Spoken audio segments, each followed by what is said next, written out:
Many of our clients say that we're their good luck charm. Why? Because almost immediately after they engage us, opportunities start rolling in. Headhunters start calling. Consulting gigs start turning up. It's almost like magic. But is it magic? Nah, we don't believe in luck or magic. Once we open your eyes to new career ideas and formats, you'll start noticing things that were already there in the first place. For instance, I used to dislike dogs, but since I adopted one, I now love dogs, and I've begun noticing dogs everywhere I go. Likewise, let us train you to spot and create new career opportunities instead of just blindly applying for jobs online. Come talk to us and let's create opportunities together. Just click on the link to find out more.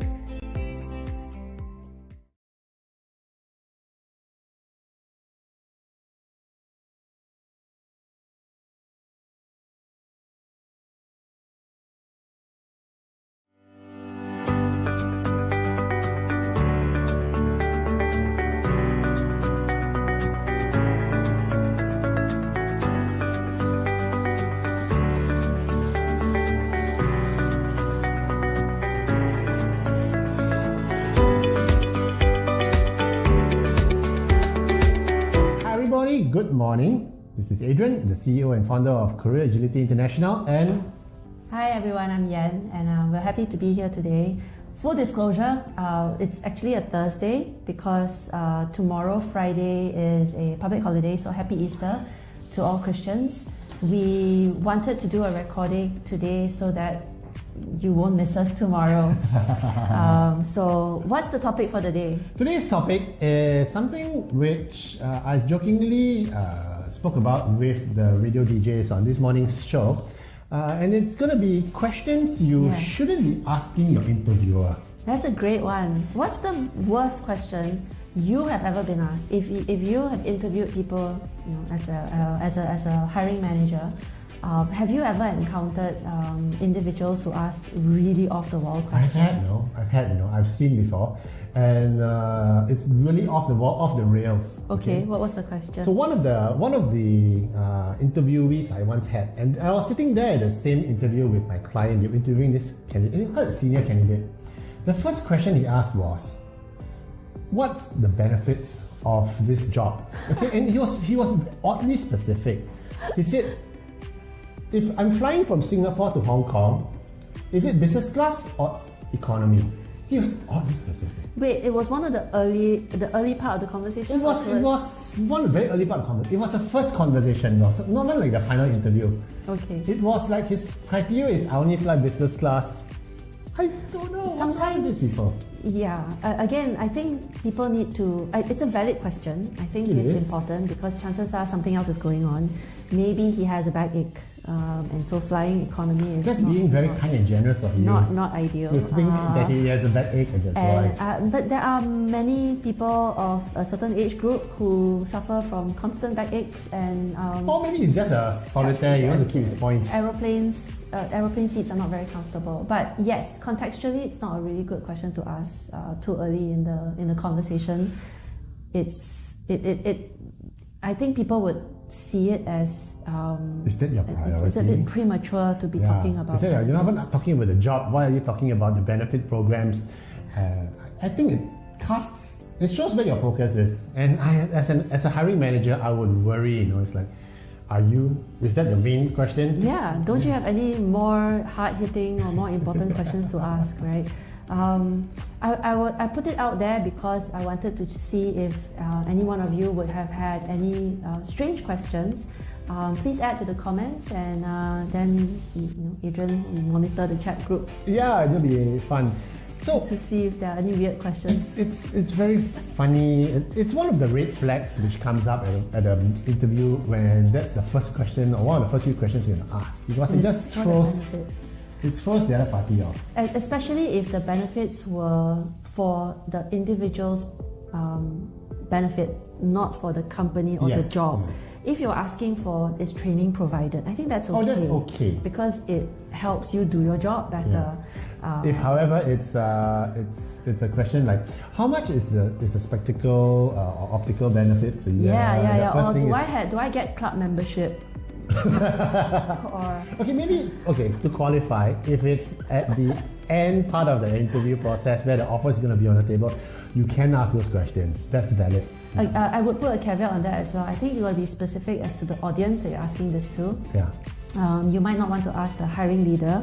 You might want to ask HR. It's an HR question. It's an HR question. Yeah. So that's all. How about you? What other weird questions have you been asked before? I'm a recruiter, so a lot of the conversations that I've had with people I have recruited tend to be different because I'm looking more for someone who's entirely transparent as to what they need. When I was hiring, I didn't get any strange questions. But I would ask tough questions, and then I would listen to that answer and go. She's a tough nut too. I would hear the ansers, and I'm going no. But that's not today's topic. We should talk about. should talk about. Okay, what's the how does Yan interview people? Oh, that one. No, that one. You have to pay money for it. Okay, it's in an interview masterclass. So, but what's the weirdest question you've ever had? Because I have tons of stories. So let me tell you one of them. Okay, tell a story. I have a friend who interviewed this individual, and it's quite a senior level role. And he came into the office, and the first question that the interviewee asked the interviewer was, "What does your company do?" Oh, that's terrible. You've come. That's a terrible. What question. do you mean? What does That's a terrible question. I don't know what my company is doing. In fact, the interviewers I've worked with have asked, "What do you know about us?" Yeah. That's a valid question. That's a valid question. But going in straight off, right off the bat, so what do you guys do? What do you guys do? So what do you guys do? Google? It's like, are you sure? Crazy. That could be problematic, I think. If you off the bat indicate that you have done zero research, I'm going to go. Thank you for your time. I'm going to show you to the door. Yeah. And it's happened before. So moral of story, when you're going for an interview, please do your research, do your homework. Not only do you need to know what the company is doing, you also need to know what the competitors are doing, what's the latest technologies, all the other bits and pieces that come in. And there was another question I heard being asked before. It's not just what do you do, but who are your competitors? Oh. What are your products? So no, please don't do that. Go in prepared. I always say there's no such thing as being over-prepared. Yeah. So you asked me earlier if I've received any weird questions. Not weird, but there's this one that I get a lot of, and it sometimes comes up as one of the earlier questions from my interviewees. And that question is, what's the location? How long is the commute? And if it's far from where I live, thank you very much, I'm not interested. So these are a little bit like the choosy beggars. They are looking for work, but they also want it on their own terms. I think it's very valid. So it's valid if you're staying if it's going to be a 2-hour commute. Yeah, and again, it's also valid because you're talking to me and I am your recruiter. I am on your side. If you are my candidate and I represent your interests, then obviously I'm going to raise this as one of the topics if it comes up. But please don't ask the hiring manager, oh wow, the office is in Tuas. Can I log in at the Bugis office instead of the Tuas office? No. I mean, okay, to be fair, not at the first interview. Yes, exactly. It's like going on a first date and asking. Or you're making an assumption that I've already gotten the job when we haven't even gotten through all of the criteria yet. So such a headache. Again, it's premature. So not all questions are bad. Not all questions are bad. Some questions worse than others. And there's a time for everything. Let me tell you why I'm laughing. Because whenever I bring this up, I get a lot of flack. Okay, let's do it. From everyone out there. I'm prepared to flag you now. Okay, flag me. Okay. And the thing is this. How's the work-life balance at this company on this job? Yeah. Okay, by asking this question, it's a valid question nonetheless, okay? Massive red flag. But it's a massive red flag because the person listening to it, the term work-life balance is so subjective. Yes, yeah. And the fact that you're asking it is not that you don't want to work hard, but you will be perceived as not wanting to work hard. So how you phrase that question, I think, is important. So don't just ask, is there work-life balance in this job? No, that's there not going isn't. to work because you're giving me the impression that you don't want to drive. Yeah, or you want to knock off at 5 every day to take care of your kids, kind of thing. So it's a wrong impression that you're giving. It's still valid though. But is there a better way to ask? Is there work-life balance? Maybe you can ask, what is a typical work day like, and what are your busy seasons? Do you do anything for fun outside of work? How about kind of lead into it? How about, do you guys work on weekends? I don't know. I again, depends. I mean, if you're talking to one of those businesses that are 24/7, oh yeah, then it's a given. But then I get the candidates who ask about shift work, and they go, how can I phrase my question in such a way to indicate that I don't want to do too many night shifts? Then I'm going like, oh, then don't attend this interview. Yeah, there are so many things. So that's why you have to be very mindful and when you're going for an interview, because there are some things that can be misconstrued. So you want to cling on to sometimes what we call the lowest common denominator. Okay, in a sense of don't ask questions that are really outlier questions that really have red flags. For instance, it's like what flavor drinks are in the pantry? Well, that doesn't matter, right? It's not important. Yeah, But for me, I like working for companies that have Hello Panda in the pantry. Like right? Whenever we do work at our client's place, there's a particular client who has an extensively well-stocked pantry, and Adrian's very happy every time we go on site. We go there on site. It's so fun to do training. Yeah. Are there any other no questions in your book? I once sent a candidate to a client in oil and gas. She interviewed for the role. At the end of the interview, she asked the interviewer this: are there other jobs available here besides this one I'm interviewing for? That's a huge red flag. That question makes me think that you're not interested in this role and that you're just here until something better opens up. and that's an indication. It's like, I like you, but if there's a cuter guy out there, I'm going to go out with the other guy. Yeah, it's like, I'll go out with you, but you have a cute sister. Yeah, no. Kind of thing.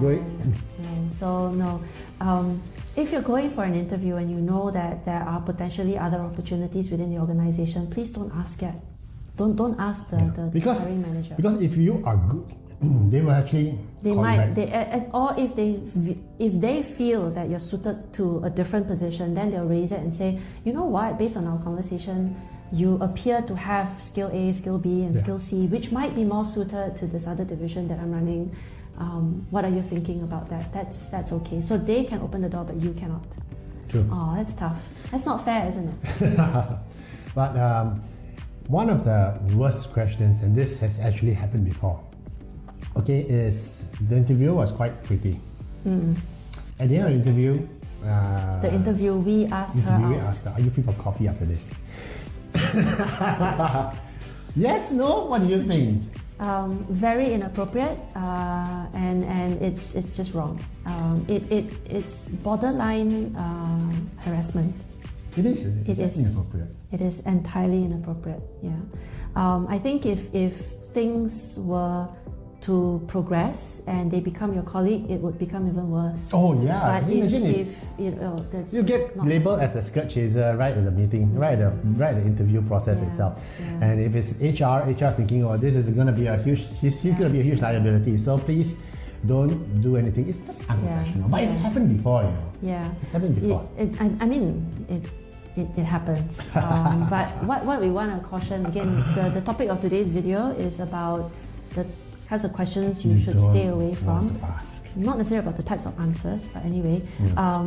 So very quick one is, think about how the question you ask makes you look, because it's not just about the answers you give, and your answers might be very, very nice because you've gone into ChatGPT and you've prepared automated answers. You prepared a series of questions to potential a series of answers to potential questions, and you've studied it, and then you're thinking, gosh, I need to have some questions, and then on the day itself, you phrase your question badly or something. You're judged not just by the answers you give, but by the But questions that you is ask. the whole point of the interview. It's Yeah. judgment. Okay, you're So being judged. You are. So Everything that you do. You want to ask questions that will help them see that you are clever or that you're thinking about the business.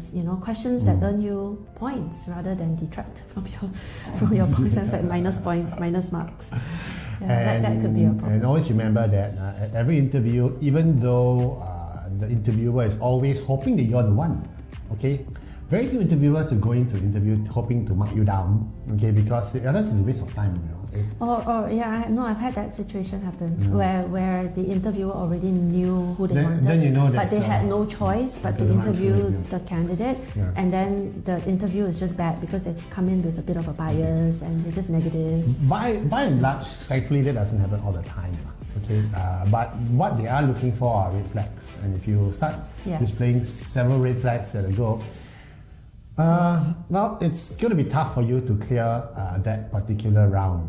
Okay, so if you're going through an interview process now, bear this in mind, and if you really want to do very well for that interview, that is very important to you for the role in the company you really want to work for, come talk to us. Yen runs a very, very powerful interview masterclass, and she also does one-on-one coaching for those of you who are more used to conducting interviews than they are used to going for interviews. Okay, that means you, the senior executives. Yeah. So again, go to ChatGPT and ask ChatGPT what are great value-adding questions I can ask to ask my interviewer. Talking about ChatGPT, there's this very funny description of ChatGPT, which I read online. Okay. It says that ChatGPT is basically a gigantic mansplaining machine. It tells you what's obvious and it pretends that it knows better than you, but it's common sense answers.